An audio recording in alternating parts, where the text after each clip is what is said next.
Hey everyone, it's Strange Michael. I hope you're doing well today, and welcome back to another Haul movie video. This also has a TV show included in it as well, but before I get to that, I wanted to give you a little bit of a rundown of where I've been for the last month, why I didn't review Salem's Lot like I said I would in my last video for VHS Beyond's review. For anybody who doesn't know, I got super sick. Like right after that video, I had a sore throat heavily, then I started having aches, and I had the usual what I suspected to be election season COVID, just like it was in 2020 and onward.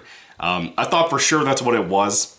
After like a week and a half or 2 weeks of just feeling like total dirt, I finally went to the doctor, and he was sick too, and so were the secretaries. Everybody was sick here, and the doctor said it was too late to diagnose whether it was COVID or not.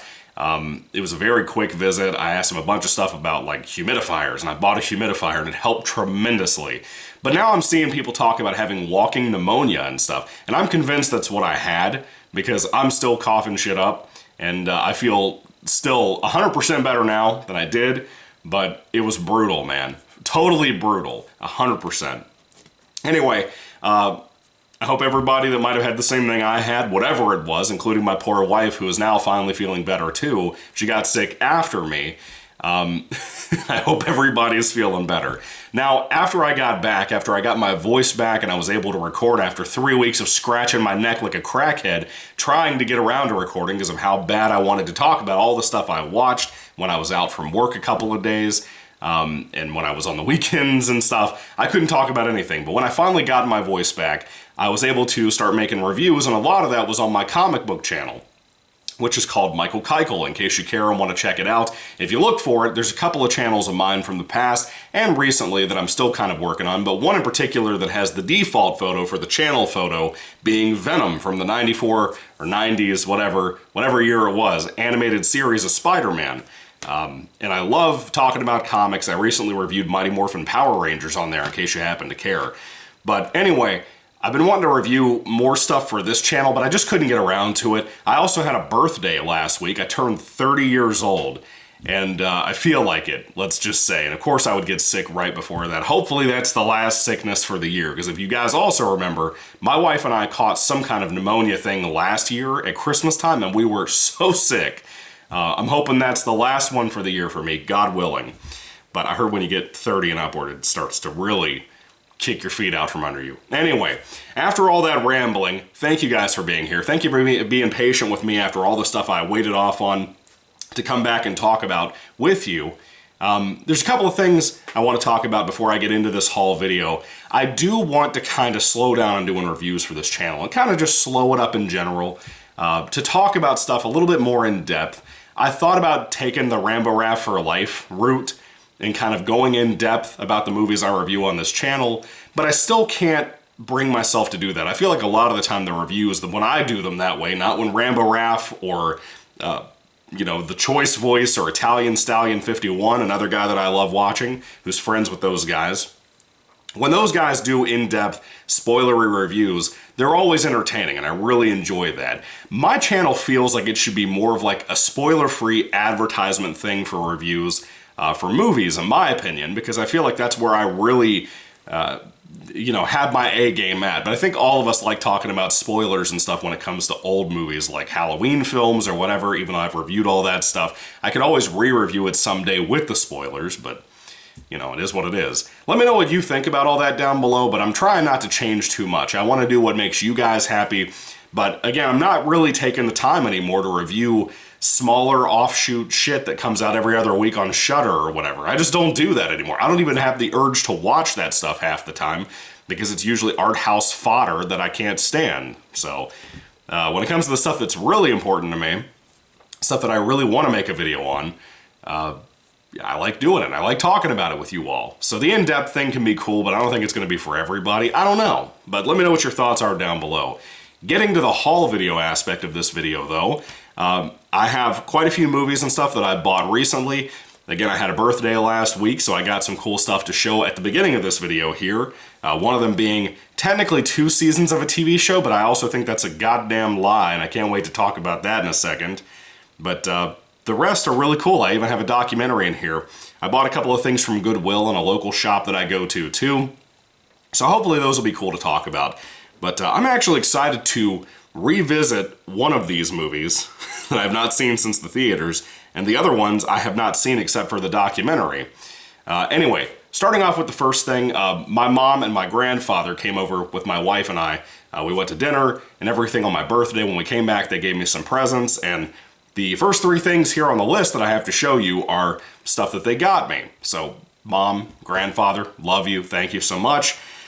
First off, I have this show that I loved when I was a child. I loved it. It was on the History Channel. When I was growing up, I was an absolute addict. Even though I don't believe in ghosts, I was an absolute addict to things like Ghost Hunters, the TV show from the Sci-Fi Channel, Ghost Adventures, which is still my favorite, on things like the Travel Channel. And then there was this that I saw before, I think, Ghost Adventures. I think it was around the time they had put out the documentary they put out years and years ago that started off the Ghost Adventures franchise series. Anyway, this show was one that I got so hooked on, I showed my cousins, and we would watch it every other weekend together when I would go over there. But then I started coming home, where I lived with my mom at the time, and I would watch them during the week and on the weekends and stuff when it was her weekend. I loved this show, and it's called A Haunting. Now, this is the thing. It says on this, Season 1 and 2.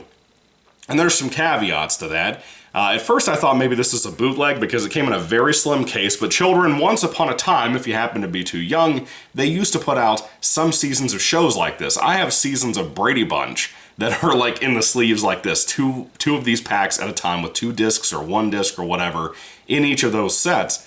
And they used to do that. So I was thinking, okay, it's a little strange that this has, what, 6 episodes? 5 episodes? 1, 2, 3, 5 episodes on this show, on this disc, but it says it's season 1 and 2. I looked into it on IMDb. That physically can't be possible by what it says on IMDb. And they're not even in the order of what release was on IMDb, from what I can tell. I go on Amazon, just out of curiosity, I started looking into it. Apparently there was an earlier release, which may be this, I don't know, I haven't even tried to rewatch this yet, despite my excitement for it, and I'm hoping I'm wrong about this, but apparently there was an early release of A Haunting, season 1 and 2, that people didn't describe whether it was a thin case or the bigger regular cases for movies and DVDs, that apparently they cut out the narration, which was part of the creepiest part. This basically was a show supposedly reenacting a lot of events of haunted houses and ghost stories and stuff that apparently supposedly happened to people. And they use actors, and sometimes they film the real people, I believe, if I remember correctly, that claim that this stuff happened to them. And I remember the reenactment actors never looked anything like the real-life people. It was hilarious when I was a kid, but the show was spooky. The transitions were spooky. Some of the stories were spooky. The atmospheric sounds and stuff were a lot of the same things they use on the Ghost Adventures ghost hunting show, and a lot of those types of shows, even though this was more of like a fake movie, you know? That was fun. I enjoyed it a lot. I loved the show, but apparently the narration was removed on earlier releases. People roasted the hell out of the History Channel, and I think they fixed it on a later release, and I don't know if this is the early release or the late release. I can't figure it out yet. Tried to look for some reviews that gave some details on that. I saw pictures on Amazon of more recent reviews, I believe, that had a regular DVD case on this. So I don't really know what happened. I may have to buy the show again. But I love the show. I'll watch it with or without the narration, but the narration is what made it so spooky back in the day. If you haven't seen A Haunting, try to hunt down the original thing or check out some of the videos. It's probably on YouTube somewhere. This was fun, and it was clean where your kids could watch it and have a good creepy time in the vein of something like Goosebumps. It was like Junior Ghost Stories in some ways, and I really liked that about this show. And it being from History Channel made it even cooler because it had a little bit more quality to it in the budget and whatnot. The effects were not great. There was a lot of CGI and stuff on the show, but I still enjoyed it. I was a kid when I saw it. It may have not aged well. It may have never been good to begin with, but still excited to see it. Well, it says Discovery Channel. I think I lied to you. I think it was on Discovery Channel, not History Channel. Anyway, I'm excited to watch it. Can't wait to check it out. Now, getting to the movies here, the first one I am so excited about. My mom gave this to me. The Dark and the Wicked. If you have not seen this, I think I did a review for it on the channel a long time ago, like 2 years ago. This was on Shudder. I think it's a Shudder original, I believe. This was so spooky and eerie. Brother and sister come back to their parents' house out in the woods and a pretty far drive away. And the dad is very sick. I think he had like maybe cancer and Alzheimer's, something like that. But some spooky things are happening on the farm they used to live on as kids. And it is super atmospheric and it is super eerie. I think it's also from the director of The Strangers, if I remember correctly. But that is a creepy movie, dude. You watch that in the dark, it's going to put some chills down your back, in my opinion. It's not perfect as a movie, but I loved it. Loved it, loved it. This movie here, I love as well. Sadly, the top of the case came broken. I think my grandfather was the one who got this for me. The Autopsy of Jane Doe. Many of you know I love this flick. I saw it for the first time, I believe, last year in 2023, and I thought it was such a surprising movie. I was not expecting this to be as awesome as it was. I had heard the title a bunch of times over the years. I'd never checked it out, and man, oh man, what a movie. Basically, a son and a dad. The dad has a business where he does, you know, when you receive like dead bodies and you have to do the autopsies and stuff. What is that called? A morgue? But it like wasn't a morgue. It was like a funeral home, sort of, kind of. Anyway, he does autopsies, and they get this body of a chick that they don't have a name for, and they find out some strange things surrounding the body and about the body itself. Very cool film, very eerie. It's kind of like on the, it's an indie horror film, but it's kind of on this ballpark of almost being a little too sleek and not really being scary, much more jump scary, but it has some creepy moments in there. I really enjoyed Autopsy of Jane Doe. Interestingly enough, I showed this movie to my mom and she hated it. I was very surprised. But anyway, my mom, my grandfather, I love you both. Thank you so much for everything you guys do. Thank you for these two movies. Love you. Now, my wife didn't give me any horror films. She actually got me a couple other things that were non-horror. I'm not going to show them in this video because what's the point? But it was the Dragon Ball Z box set of manga. That was badass. And she also got me my favorite YouTuber's newest book, Ghost of the Badlands by Razorfist and George Alexopoulos. I don't know how to say that name. This is like a supernatural Western comic. Dude, the art is incredible. I just have to show you this really quick. Man, oh man. Look at this art in black and white. Apparently you can order a color copy too. This was such a surprise. I did not know she was getting this for me. But yeah, I just wanted to tell you that my wife is awesome. My grandfather and my mom are awesome too, but my wife is amazing. She's the best wife you could ever ask for. Now, getting on to more movies, this is stuff that I bought recently. This first one up here I plan on reviewing very soon, like maybe I'll record it today. I haven't decided yet. You'll probably have a review of this either sometime this weekend or sometime soon. I haven't really decided, but I'm a little late to the game. I was sick when I watched it. It was a great watch, and that is Halloween 25 Years of Terror. This came out before Rob Zombie's movies came out. I think this was 2006. Rob Zombie's remake was 2007. This is a small documentary, like an hour and 25 minutes. I think it's a fan-made documentary too, not even an official release, I think. Don't quote me on that. But this was covering all of the films up to Resurrection, and that was really cool. I liked it. I only learned like a couple of things from it because I'm a hardcore Halloween fan. I always have been. I knew a lot of this info. A lot of the interviews are archival footage when it comes to people like the obvious people, like John Carpenter, Jamie Lee Curtis. But then you had people like Tommy Lee Wallace and Rob Zombie himself, before he even finished up his movie, making actual interviews for this, which was cool. You had some other people in here too, like Clive Barker. That was pretty rad. I'll talk more about that in my review. But yeah, Halloween 25 Years of Terror, if you're a big fan of the franchise, this is a cool little movie to check out. If you don't know too much about the behind-the-scenes stuff, it has some nice stuff to offer. Now, I went to Walmart recently. Man, oh man. This is a struggle I have to share with you really quick. I need a new laptop. And Black Friday sales lied to me. Walmart's ads lied to me, saying that they were going to start this past Monday. So of course my ass got out of bed when I saw the laptop prices. I went to Walmart, and my dumb ass bought an HP for the first time. My wife typically uses HP. I bought an HP laptop for the first time, and it was on sale for like 200 bucks, something like that. And I didn't realize that I needed to do some research on how much memory I would actually need, because now if I even touch my editing software for the videos I make for my comic channel, it basically starts telling me I don't have enough memory. Looked into it, the thing was 4 gigs of memory, which is not much. Apparently that's the least. I'm horrible with technology, just so you know. Apparently that's like the least of these when it comes to the amount of memory you should get on a laptop.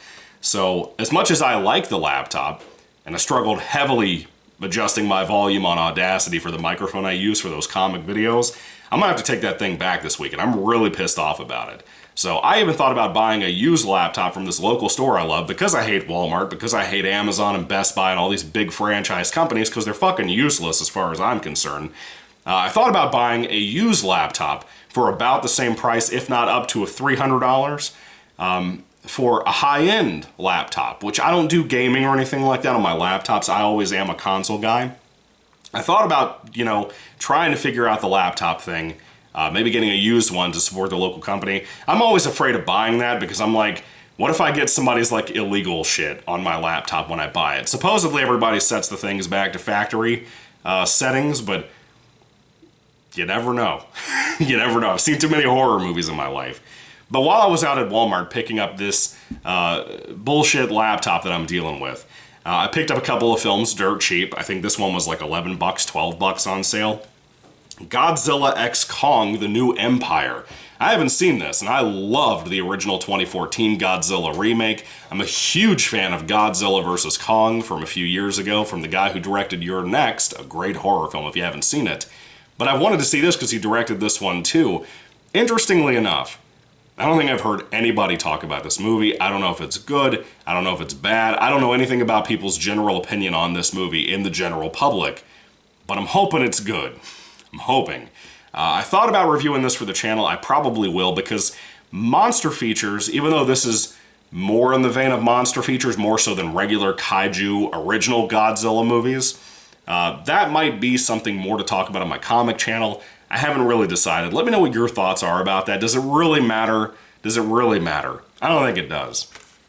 But I'm excited to see this. I cannot wait to see it on my big TV over here in the house. So I'm hoping it's badass. Yes, I got a DVD. Sucking ass. Everybody gives me shit about still buying DVDs. Go fuck yourself. This movie here I got for $5. I was waiting and waiting and waiting to get a decent deal on it. Supposedly it was super cheap back last year on Black Friday. I did not see movies anywhere I went on Black Friday in 2023. But this is Scream 6. I got it for $5. Killer deal. Really couldn't wait to rewatch this. I enjoyed this a lot. I think I enjoyed Scream, whatever the previous one was. Scream 5 is what I'm going to call it. I think I enjoyed that more than this overall. But I like how this was less about toxic fandom, if I remember correctly, which toxic fandom doesn't exist. I still say that. I will always say that. It's bullshit. It's Hollywood coping, is what I'm saying it is. And idiots from Reddit. That's what it is. Anyway, Scream 6, I enjoyed it. It was cool. It wasn't great, but it was good for what it was. I needed it for the collection anyway. Alright, here's down to the last 3 films I picked up recently used. This one right here I've wanted to see for a while, and because I know the urban legend, I'm intrigued by this. It's not the approach a lot of people have to the Conjuring movies where they haven't heard of a lot of these things they're adapting, but I was interested to see what this would be like. The Curse of La Llorona? Llorona? Who cares? Anyway, this is a ghost movie. Ghost movies are getting worse and worse as time goes on. So I'm hoping that this will have some kind of thing about it that I can enjoy and I can dig, for my personal taste. It's probably going to suck ass, but I hope not. So we'll see, I guess. I may watch that this weekend. I haven't really decided yet. This movie right here I saw as a kid. It traumatized me. I've wanted to see it again for a long time, and I don't think I've seen any of the sequels. I may have seen the first sequel. I don't know. But Lake Placid, starring Bill Pullman. It's been a long time. Crocodile movie, I think. Yeah, crocodile movie. I couldn't tell with the mouth on the screen here. This was a huge, big deal movie when I was a kid. Everybody liked Lake Placid. It was kind of like the Jaws of my age, for people who don't know, for people who've never heard of it. But it's pretty cool, man. From what I remember. I don't remember a whole lot, but I remember a little bit. Alright, the final thing I picked up here is a movie that I remember way back in the day, like early 2000s. I think it was before my parents split up too in 2004. This movie's trailers were all over the TV, all over the movie theaters when we went. Stars Jodie Foster, and I wanted to see it pretty bad, and I never got around to it. And recently, I was thinking about this movie, and I found it at Goodwill alongside Lake Placid for like $1, I think, no, $2, and that is Flight Plan. Now, I don't know if I'll review this on the channel. I may, just because some people out there might fondly remember the trailers for this movie like I did. I know the general premise about it. It's Jodie Foster takes her daughter on a plane. I think Jodie Foster is an architect for planes. I think she built the plane she's on or something like that, if I remember correctly. Mind you, I've never seen this movie. I've always wanted to. She takes her daughter on the plane. The daughter goes missing. She's a young kid too, like 6 or 7. And everybody on the plane that she's asking, like the pilots and stuff, about where her kid is, they're all like telling her like, hey, your daughter didn't come on the plane with you. You didn't bring a kid on the plane, dude. So there could be like a conspiracy plot here. I don't know if it's a thriller movie. I don't know what this is, but this is something I wanted to see for a while. I was so stoked to find a copy of this. My mom and I are planning on watching this tomorrow when I go to her house to see her for a little visit. And hopefully I can come back if I decide to review it for this channel and report whether it's good or not. It could be a total turd, because I haven't heard anybody talk about this movie in ages. And I asked my mom if she ever ended up seeing it, because we always talked about wanting to watch it when I was younger and we saw the commercials all the time. And she doesn't remember if she saw it or not, which is, you know, for a Jodie Foster fan, like my mom, I'm not really a fan of Foster all that much, but my mom is, that's surprising. So, I don't know. Flight Plan could be good, it could be bad, I don't know. But anyway, that's pretty much it. That is the haul of horror and, you know, not so horror with the creature feature stuff with Godzilla. This is the stuff I got for my birthday and stuff I picked up myself. And I'm really excited about talking about all of it at some point, some way. Like I said, I'll probably get a review up for that Halloween 25 Years of Terror pretty soon, maybe this weekend. I haven't really decided. Again, I kind of want to mellow out and not bum rush reviews out for you, so there's a little bit of more, I don't know about quality, because I don't really make quality videos, but what I do want to do is just, I guess the less I have to record, I feel like the more personality, the more focus I can put on a movie. I don't know. Maybe I'm wrong about that. I don't know. But it feels to me when I look back at the videos, when I rewatch stuff, if I'm recording video after video, I feel like it's too much, and I feel like the videos are kind of bland, kind of messy. You know, I forget details and stuff because I'm in such a rush to get the next thing done, especially on the weeks when my wife is working from home, because then I feel like I'm in panic mode trying to get everything done before she has to start work in this same room. So I'm a little all over the place. I'm sorry. But hopefully I can get the stuff kind of in my own pacing for you all so you can enjoy video here and there at least twice a week. I want to do at least twice a week. Not uploading 2 videos on the same day, but just space them out, like a Monday and a Friday, or a Friday and a weekend video, or something like that. But YouTube hates people who only upload, like, you know, once a week. I don't know what's up with that, but they despise it if it's not somebody like Mr. Beast. Anyway, I'm going to move along now. Thank you all for the folks who prayed for me, who knew I was sick, because God took care of me and my poor wife, who I got sick. I'm thankful I'm feeling better. I hope if any of you guys, again, got sick out there, God bless you. I hope you feel better, especially if it was the same thing my wife and I had. But yeah, check out the comic book channel, Michael Keikel, K-I-K-L-E is the name of that Keikel. Yeah, thank you guys. God bless you all. Catch you later. What did you pick up recently for horror and horror TV movies and stuff? I'd love to hear all that down below too. Thank you for watching. Thank you for your patience with the uploads and stuff. God bless you guys. Let me know if that Salem's Lot movie was any better to you, because everyone I've talked to said it was bad. And I know nothing about it aside from the original movie that I've seen and the book that I've tried to read and have basically quit at this point. God bless you guys. Catch you later. Goodbye.